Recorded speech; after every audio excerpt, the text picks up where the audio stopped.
Satellite tournant dans le même sens que la Terre.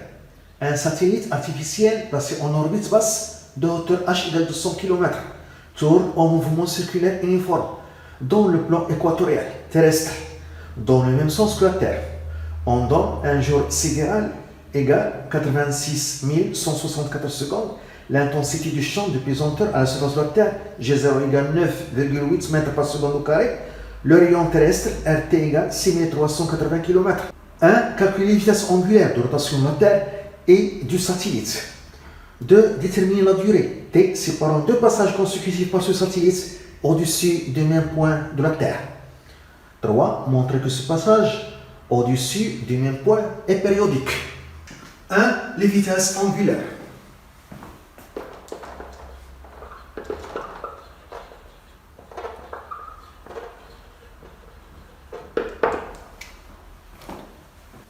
Le schéma, la Terre en rotation uniforme autour de son axe, le satellite est en mouvement circulaire uniforme dans le plan équatorial.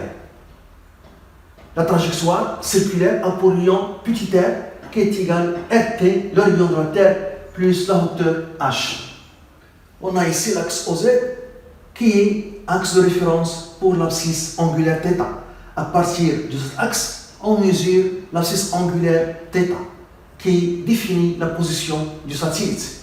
Ici, on a un source positif, donc cette région, c'est pour abscisse angulaire positif, et cette région, c'est pour les valeurs négatives de l'abscisse angulaire θ. À la date t égale à 0, le point M, un point de la surface de la Terre, et le satellite se trouvent côte à côte. Le point M et le point S se trouvent sur l'axe de référence pour l'abscisse angulaire θ.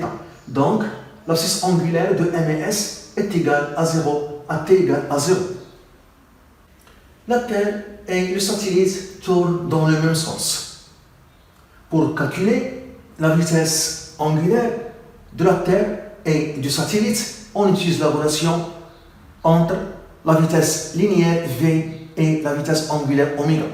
V est égal à le rayon fois oméga.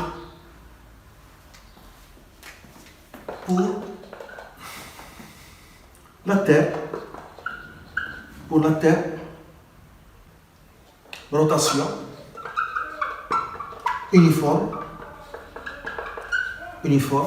on a la vitesse angulaire oméga m, donc la vitesse angulaire de la Terre, c'est la vitesse angulaire du point M qui se trouve à la surface de la Terre, est égale à 2π sur t. T, la période de rotation de la Terre qui est la même que le point M, c'est la période de mouvement du point M qui se trouve à la surface de la Terre. T, la durée T, la période T, c'est un jour, presque 24 heures. C'est 86 164 secondes. C'est la durée d'un jour. Pendant un jour, la Terre fait un tour de π radian. Donc, c'est égal à 2 fois 3,14 sur 86 164. Donc, on trouve la vitesse angulaire de la Terre qui est le même que le point M est égal à 7,3 fois 10 pouces moins 5 radians par seconde. Pour le satellite qui a un mouvement circulaire uniforme, pour S, mouvement circulaire uniforme. On a la relation V est égal à R fois oméga. Pour satellite, donc Vs est égal à le rayon fois oméga S. On veut la vitesse angulaire oméga S, donc oméga S est égal à la vitesse linéaire Vs sur le rayon R. Le rayon R est égal à Rt plus H. Et puisque le mouvement est circulaire uniforme, l'expression de la vitesse du satellite, c'est la racine de G, la constante de gravitation universelle fois la masse de la Terre sur le rayon R. Et je remplace ici. Donc, la vitesse angulaire du satellite est égale à 1 sur R fois la racine de G mt sur R. Je vais introduire R dans la racine, donc je vais avoir ici dans la racine G fois mt sur R au cube. Donc oméga S est égal à la racine de G mt sur R au cube. On n'a pas donné G, on n'a pas donné la masse de la Terre, on a donné le rayon de la Terre RT et l'intensité de champ de pesanteur à la surface de la Terre G0. Donc il faut exprimer G et MT en fonction de RT et G0. Dans le cas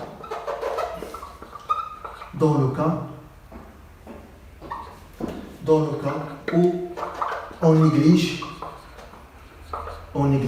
l'effet de rotation de la Terre autour de son axe, cet effet Fl, si on néglige cet effet de rotation de la Terre autour de son axe, l'effet de rotation de la Terre autour de son axe Fl, si on néglige cet effet, je peux écrire l'intensité de poids d'un corps à la surface de la Terre est égale à F, l'intensité de la force d'attraction gravitationnelle F, qui est la force de Newton. L'intensité de P0 à la surface de la Terre, c'est M fois G0. G0, c'est l'intensité du champ de pesanteur à la surface de la Terre. Au point M, par exemple, est égale à l'intensité de la force d'attraction gravitationnelle qui a pour expression G fois la masse de la Terre fois la masse du satellite ou bien du corps fois la masse M du corps à la surface de la Terre sur la distance entre le corps à la surface de la Terre et le centre de la Terre au carré. Et cette distance, c'est le rayon de la Terre. C'est RT au carré. Je simplifie par M et je trouve l'expression de G0 est égale G mt sur RT au carré. Donc, G fois mt est égal G0 fois RT au carré.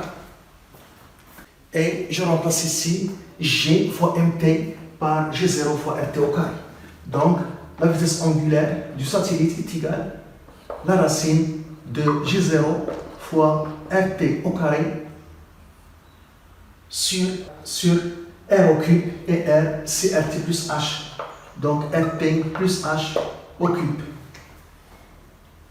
Application numérique, oméga S est égal la racine G0 9,8 RT 6380 km en mètres fois 10 pouces 3 au carré sur RT 6380 km en mètres fois 10 pouces 3 plus H 200 km en mètres fois 10 pouces 3 au cube. Oméga S égale. On trouve 1,12 10-3 radians par seconde. De la durée séparant deux passages consécutifs au-dessus du même point de la Terre. De la durée T séparant deux passages au-dessus du même point de la Terre.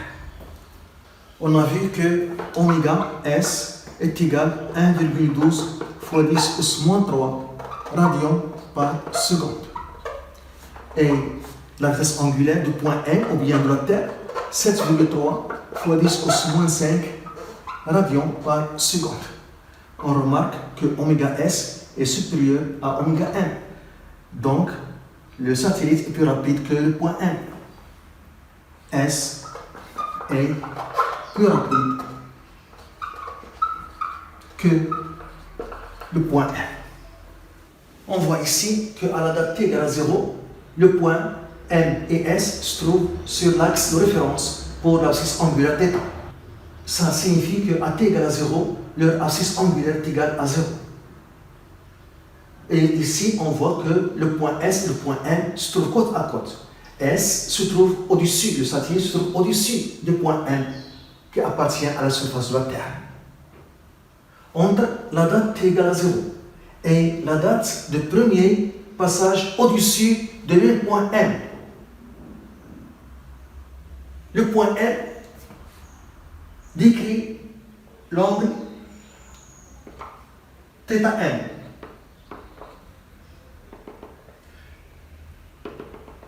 Et puisque le satellite est plus rapide que le point M, le satellite décrit un tour de pi plus θm. On a ici θs.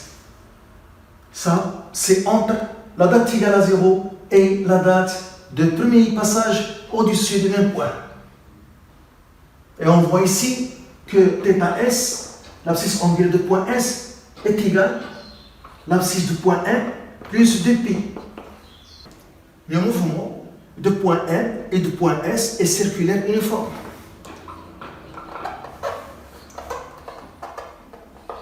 Du point S et M est circulaire uniforme. Donc on utilise l'équation horaire de ce mouvement. θ est égal à oméga fois t plus θ0.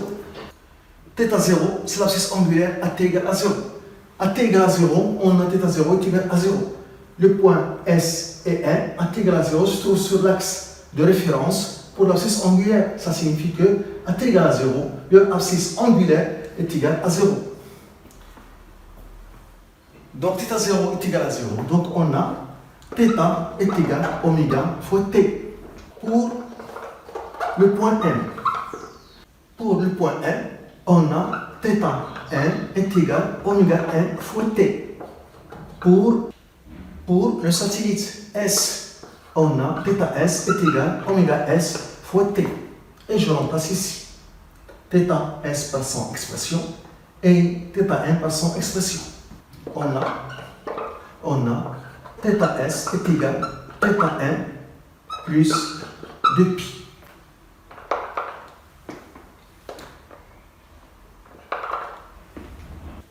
Et je remplace θs et θm par leur expression. Donc, θs, c'est oméga s fois t est égal à oméga m fois t plus 2π. Donc, oméga s moins oméga m, le tout fois t est égal à 2π. Donc, c'est ça la durée qui sépare deux passages consécutifs au-dessus du même point de la Terre. Est égal à 2π sur oméga s moins oméga m. Application numérique. T, la durée t est égale à 2π oméga s 1,12 10 pouce moins 3 moins 7,3 10 pouce moins 5. Donc t égale. On trouve 5998 secondes. La conversion en heure, je divise par 3600. On trouve 1,66 heures. Donc t est égal à 1 heure plus 0,66 heures. 0,66 heures sera converti en minutes. Donc 0,66 fois 60. Et on trouve 1 heure 40 minutes.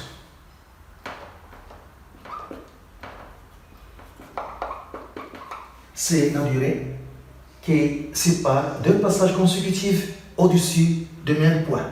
Le point M, par exemple. 3. Montrer que ce passage est périodique. 3. Ce passage est périodique.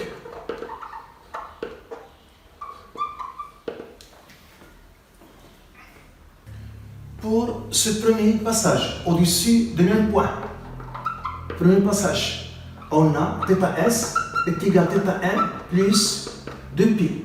À la date, t est égal à 2π sur oméga s moins oméga m. Le deuxième passage, le point M décrit cet angle par exemple. Pour le deuxième passage, le point M décrit cet angle par exemple, et le point S, puisqu'il est plus rapide, elle fait un tour plus cet angle. Entre la date t égale à 0 et la date du deuxième passage au-dessus du même point, le point M de la Terre décrit l'angle P par exemple. Le satellite décrit cet angle de P, 4P plus P qui est θ M. Donc, à cette date, on a θS est égal à θN plus 4P. Et la date du deuxième passage, T est égal à 4P sur oméga S moins oméga N. Pour le premier passage,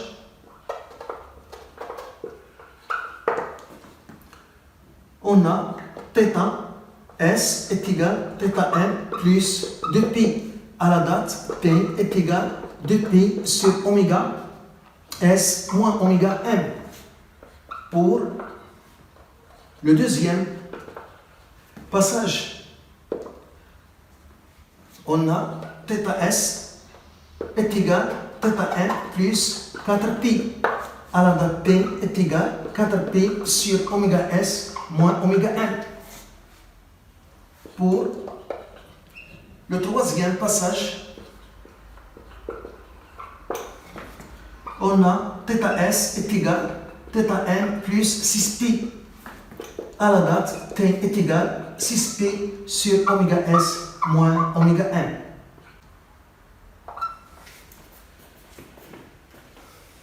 Si je note cette durée T, donc ici j'aurai 2T et ici j'aurai 3T. Donc on voit que ce passage est périodique de période T. Donc, ce passage est périodique de période T est égal à 1h40. Ici, à ne pas confondre la période T de passage au-dessus du même point et la période de mouvement circulaire uniforme. Sont deux choses différentes.